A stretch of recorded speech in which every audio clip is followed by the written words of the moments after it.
with Ilia Topuria, right? He goes on, I believe it was Spanish radio out there, and kind of shares that he is maybe done at featherweight and no longer interested in defending that title, wants to move up to lightweight and propose to fight with Charles Oliveira in maybe April, May, somewhere in that range. Your thoughts? I know Ilia Topuria can do a good job of trolling us a little bit, keeping his name in the headlines. He does that well, but are you taking this seriously? Sort of. I mean, he has been somewhat consistent about saying he's going to be done earlier than normal. He also said he'd be done by age 30. Mm-hmm. You know, I believe that when I see it, but he certainly has not strayed from that message. I also believe what he is saying, and to the extent that, you know, does he really want to fight again at featherweight and cut that weight as much as he would like to go to 155? Probably not, right? So I think there's something to be said. Also, in a vacuum, not asking for a title fight right away at 155 and assuming this would happen, which, by the way, I don't think it will. I'll get to in just a second. But assuming that you know, he takes a number one contender fight, essentially, gives up the 45 belt. I like a Topuria and Oliveira fight. Like, in a vacuum, like, it sounds like a great fight. I would be totally in favor of it. But, like, as a general rule, I don't like this at all, to be perfectly honest with you. I actually kind of hate it. You know, ultimately he can decide what he wants to do with his own career, but champions not defending their titles because they have sexier opponents either below or above them, in different weight classes is a thing I understand, but I'm not as sympathetic to. Topuria, okay, don't get me wrong, knocking out Volk and Max is like one of the most insane back-to-back achievements you'll ever see in MMA. But there's work to be done. Diego Lopez is out there. Volk wants a rematch. Here comes Movsar. Like, these are good, exciting bouts, and maintenance of a division is important. So the thing I'll come down and say, just to wrap up, fighters say lots of things, Mike, and you know this. They say lots of things. But in the end, the UFC has so much control over the process that we have to kind of wait and see what they want to do before we can even really declare, like, how serious we even need to, you know, take these kinds of comments. Yeah, and I obviously didn't watch the whole interview. I don't speak Spanish, but I know my colleague at MMA Junkie, Danny Segura, your friend as well, did some translating, and I think one of the things he put out was that I guess he has approached the UFC with this idea, and it was being like early negotiated or something. But yeah, I don't know what this means. I mean, like you said, it's a good fight, but if it means him giving up the title and pushing Volkanovski to the side, that doesn't really make sense to me. And I don't know if he either has to fully commit and wash his hands of the division, or if maybe they would allow him to do a one-off. But if they're planning this event in Spain in the first quarter of next year, like, feel like it's got to be a Topuria title defense.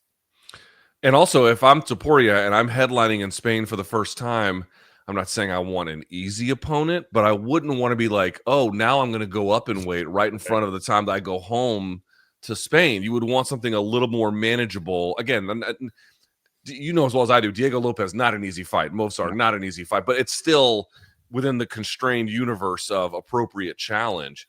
Like, going up to fight Charles is like really speculative, you know, and to say nothing of Islam or whatever. So again, I'll wait to see what the UFC has to say about this. I understand why he wants to kind of hurry things along and then cash out early. I do get it, but this seems like way early. Yeah, and if you're the UFC, you probably don't make any decisions before UFC 311 on January 18th, right? Because if Islam wins, maybe like you could make the same case. He's kind of cleared out the division for the most part. There's maybe not someone like super obvious that's fresh for him. Of course, Charles probably deserves his own title shot, but maybe in that case, like, Ilia going up is interesting. But if Arman wins, I could totally see them trying to do a trilogy fight between him and Islam, maybe in Abu Dhabi in the back half of the year. Yeah, no question about it. And then on the other side at 170, you know, we'll see what happens with Bilal. But as long as he's holding on to that, you know, Islam is not going to move up to fight him. Do you really want Islam to go and fight a third time, basically a featherweight guy? Now, not scrubs, 2 times Volk and then 1 times Ilia. Okay, I mean, none of these fights are like bad per se, and some of them are actually quite good. But just given the way in which the sport operates and needs to operate for its own health and sort of continued maintenance, these are aberrations you have to find time for, not just throw in quickly because you've just decided, like, well, I'm kind of bored with it all now. It's like, I'm not really a fan of this. Yeah, and I guess the one thing to maybe give Ilia some credit, I know Islam during the press conference and when he did some media last week for that UFC 311 presser, he kind of said, I don't want to fight another featherweight coming up. If Ilia did beat Charles Oliveira, you couldn't really make that argument anymore. He would be, I guess, a proven lightweight then who had beaten the number one contender. Well, okay, and this is what I mean. Like, if they end up going this route and he actually does beat Charles, well, now you're in a kind of a different place. Like, he actually earned a spot at it where you're like, well, what are we going to do?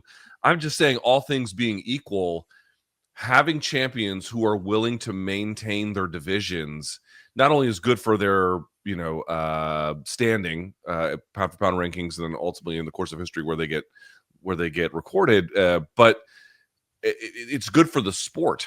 It is good for the sport to have contenders rotating through, and with a champion that people know, and with a champion that can be built around, and just abandoning divisions. Like, we're so used to it now that we don't really understand, but like that used to be scandalous. It used to be scandalous to just leave a belt and then, the division has to pick up the pieces and rebuild itself. It's not good for it. I would prefer to see, at a bare minimum, a different set of circumstances, or at least a delayed entry into 155 for Ilia Topuria. Yeah, it's happened multiple times over in some other weight classes. I mean, look what light heavyweight had to go through in the wake of Jones, either vacating or moving up and things like that. Volkanovski, he tried his hand at lightweight, and I think that kind of maybe arguably set up his downfall as champion. So we'll see what they do. But let's just say, last thing on this, like hypothetical, say Topuria goes to the UFC, says, I'm done. They announce the title is vacant. Who are you putting in a vacant featherweight title fight? Do you tell Max Holloway, hey, buddy, stop cutting stop bulking up to 55? No, I tell you what, like Max tweeted me after UFC 300, and he was like, because that, right after UFC 300, it's like he's got so many good options. He tweeted me and he was like, what do you think? And I think he was just being friendly. I don't think he really cared, but I did respond, and I was like, I don't know how much sense it makes to go from 155 back down to 45. And remember, he came up to 55 different this time. This was not the second Poirier fight. And so now that he's back at 55 again, I'm like, dude, just stay there. Like, you got good options. You're the BMF champ. Just stay right there. My gut reaction would be, if he really does something like this, it would be Volk and Diego Lopez is kind of the way I would put it. Yeah. You could go a couple of other different directions. Certainly Movsar, after this past weekend, has got a bit of a different conversation to happen. But, just thinking on my feet, I think that's a hell of a fight to make, whether for a title or not.